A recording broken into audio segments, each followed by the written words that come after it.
Salut les amis. Un des hauts points de la vie de l'Église dans les dernières décennies, c'est certainement le phénomène des Journées mondiales de la jeunesse. Cette réalité a été commencée par Saint Jean-Paul II et il l'a fixée au dimanche des Rameaux pour être suivi dans tous les diocèses, dans toutes les paroisses. Il y a eu certainement alors le développement des grands événements de l'Église universelle, rassemblant des centaines de milliers, des fois même des millions de jeunes d'à travers le monde. Et c'était tellement, et c'est toujours une explosion de joie, de fraternité, de partage de foi, de culture, d'amitié. Moi, j'ai eu la chance, la bénédiction, d'y assister à 5 de ces événements-là. Et, comme on le sait, le pape Benoît a continué, le pape François a continué d'appeler les jeunes du monde à se rassembler. Cet été passé, il y a eu une telle rencontre à Lisbonne, en Portugal, et de nos jeunes sont allés, et oui, ils reviennent avec ces profondes expériences de voir la foi partagée parmi tant de jeunes. Ils savent que la foi, c'est pas un petit point isolé ici et là dans la vie de quelques personnes, mais c'est quelque chose de fort, vécu dans le cœur de tant de gens.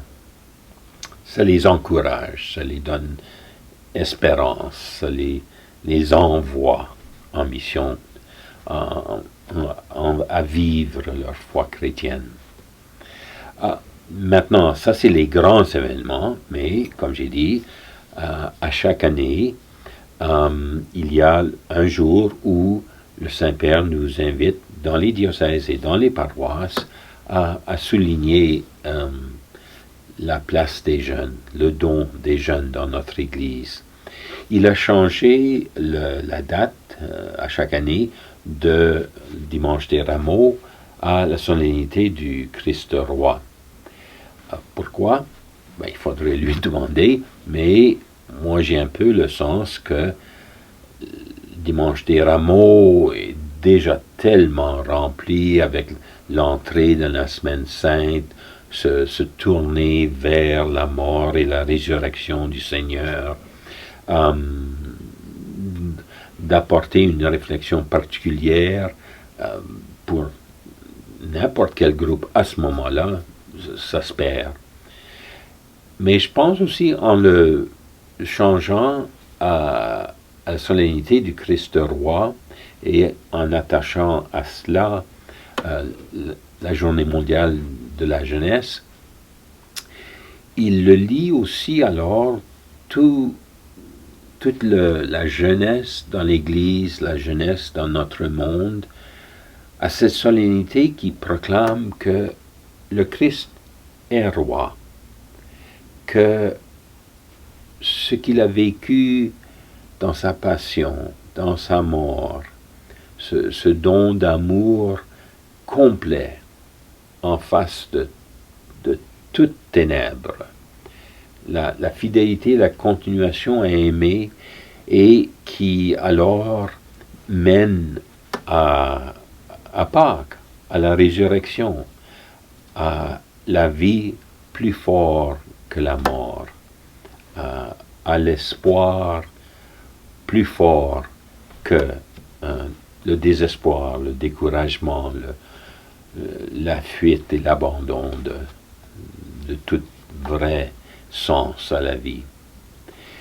Et il a choisi comme thématique, le pape François pour cette année, joyeux dans l'espérance. C'est de l'épître de Paul aux Romains. Il dit « Soyez joyeux dans l'espérance, à cause de votre espérance ». Et Saint Paul écrit à une petite communauté de chrétiens à Rome à ce moment-là, persécutés, le martyr qui se pointe à l'horizon, et il dit, non, restez joyeux dans votre espérance. Maintenant, c'est sûr, l'espérance est une qualité, une réalité qu'on associe souvent aux jeunes.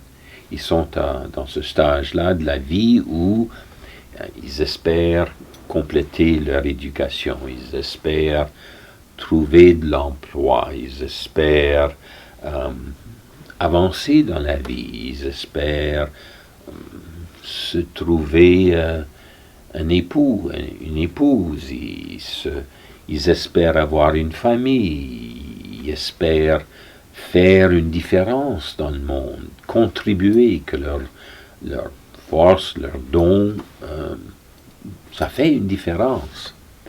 Et c'est sûr, avec espérance, dans la paix, dans la solidarité, dans un monde meilleur.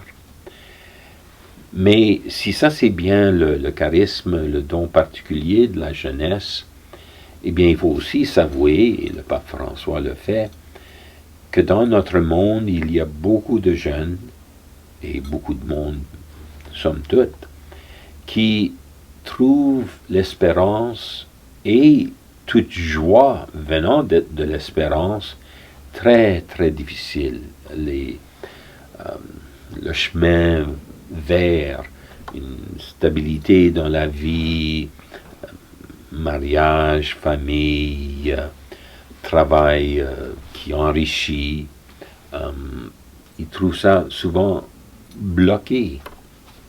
Ils voient un monde où on parle de paix et on fait la guerre. Ils trouvent un monde où il y a vraiment des divisions, riches et pauvres, ceux avec le pouvoir et ceux exclus, oubliés. Ils trouvent même parmi les jeunes, d'autres jeunes, des signes de désespérance, de désœuvrement, de manque de ce qui donne force et le dépérissement dans ce qui est en fin de compte, peut être le non-sens de la vie.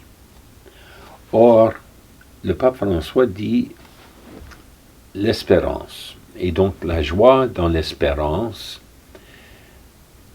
pour un chrétien, ne vient pas de faire une liste de ce qui va bien, ce qui porte espérance, ce qui est lumière, ce qui contre une liste de tout ce qui va mal, de tout ce qui apporte ténèbres. Il dit non, c'est pas de dénombrer, mais c'est plutôt pour un chrétien de reconnaître la source de l'espérance, et que pour un chrétien, la source de l'espérance est d'abord la foi en Jésus-Christ, la foi que ce Christ qui est mort pour nous et ressuscité dans le triomphe de l'amour est avec nous, que nous sommes aimés, fondamentalement aimés par Dieu, que Jésus marche avec nous, porte tout ce qu'il y a dans notre vie, dans notre cœur, nous donne la force dans l'esprit d'avancer avec lui. Alors notre espérance, c'est la présence et l'œuvre de Jésus en notre cœur, en nos vies, en ce monde. Peut-être des petits signes ici et là, mais ce sont des signes du Christ, de la fidélité du Christ, à chacun de nous et à toute l'humanité. Alors, c'est l'invitation à la prière par laquelle se nourrit cette foi-là.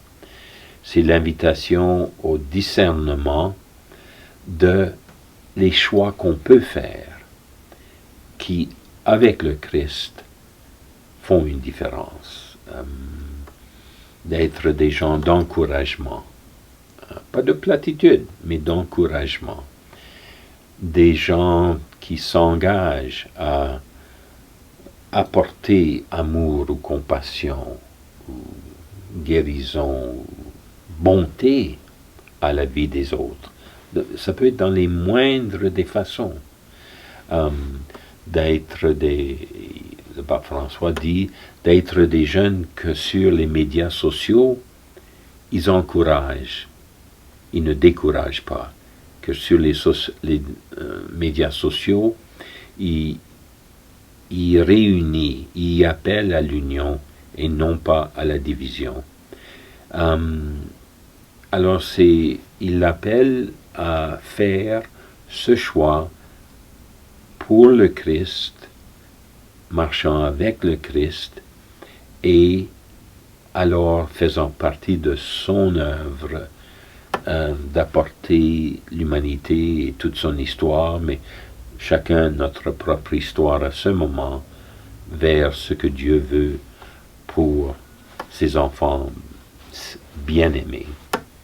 À nous alors de trouver notre joie dans la présence du Christ, dans son amitié avec nous, pour nous, dans la force de la puissance de son amour